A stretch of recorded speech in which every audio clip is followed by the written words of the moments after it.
একটু বলেন না কি হয়েছে? ওরা আমার জোরাজুরি করে মনে করেন আমার নির্যাতন করছে। হ্যাঁ, ওরা আমার মুখের ভিতরে ওর পানিটা ঢালছে, বিজলাটা মুখে ঢালছে। পরে আমি নিচে পাড়াইছি, জোরাজুরি করে আমার গোলা ছাপ দিয়ে ধরছে, মাইরা ফেলাইবো। হ্যাঁ, না দিলে ইজ্জত। হ্যাঁ, পরে আমি আমার টানাটানি করে হওয়া পরে আমার করছে ওরা ভিতরে দিয়ে বুঝলো ভিতরে ছাড়েন আমার মুখে ছাড়ছে পরে আমি বাইরে ফেলাই দিচ্ছি। এরা মানে কয়েকবার কতবার এরকম করছে আপনার সাথে? একবার করছে।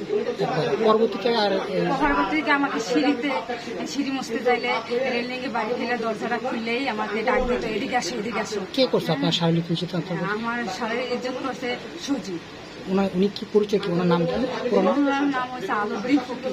উনি পরিচয় কি? ওনার পরিচয় জানেন? ওনার পরিচয় তো আমি। আপনি এই বাসায় কি করেন? এই বাসার সিকিউরিটি গার্ড। আমি সিকিউরিটি গার্ড ওয়াইফ। উপরে কি করতেন? কোন কাজ করতেন উপরে? হ্যাঁ, ওর বাসায় আমি কাজ করতেছি। কাজ করতেন, তাই তো? আচ্ছা, ঠিক আছে।